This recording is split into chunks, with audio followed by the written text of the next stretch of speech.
Bismillahirrahmanirrahim. Assalamualaikum warahmatullahi wabarakatuh. Alhamdulillah, assalatu wassalamu ala rasulillah wa ala alihi wa ashabihi wa mawalah. Ma ba'd. Saudara-saudaraku yang dimuliakan oleh Allah Subhanahu wa taala, alhamdulillah kita kembali bertemu di salah satu pertemuan yang dimuliakan oleh Allah Subhanahu wa taala. Semoga kita diberikan rahmat dan hidayah oleh Allah Subhanahu wa taala, dan Allah Subhanahu wa taala memberikan hidayah itu atas dasar karena Allah Subhanahu wa taala menginginkan kita untuk memperbaiki kualitas dan kuantitas kita, ketakwaan kita kepada Allah Subhanahu wa taala. Saudara-saudari yang dimuliakan oleh Allah Subhanahu wa taala, Masya Allah, ada pertanyaan mengenai bagaimana hukumnya ketika seseorang menyawer orang yang sedang mengaji. Masya Allah, pertanyaan yang sangat bagus.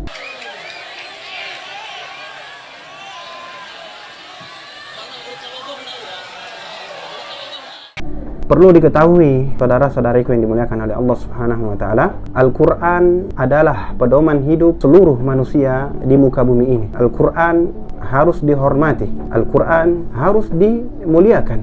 Tidaklah turun Al-Qur'an atau di suatu tempat kecuali tempat itu akan menjadi mulia di sisi Allah Subhanahu wa taala. Al-Qur'an turun di kota Mekah dan Madinah, maka kota Mekah dan Madinah menjadi mulia. Al-Qur'an turun di hari Jumat, maka hari Jumat menjadi mulia. Al-Quran turun di bulan Ramadan, maka bulan yang paling mulia adalah bulan Ramadan.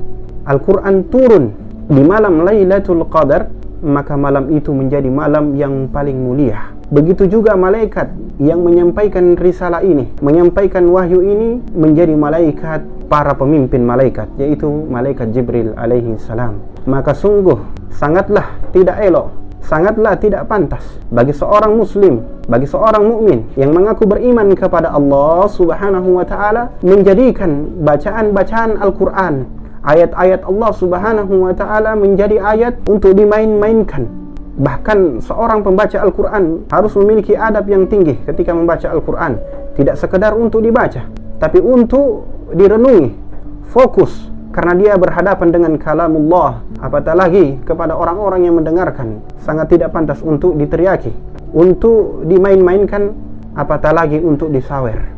Innamal mu'minuna alladhina idza dzukirallahu wajilat qulubuhum wa idza tuliyat 'alaihim zadathum imanan wa 'ala rabbihim yatawakkalun. Sungguh orang-orang beriman itu ketika disebut nama Allah Subhanahu wa ta'ala, maka bergetarlah hatinya, bergetar kolbunya.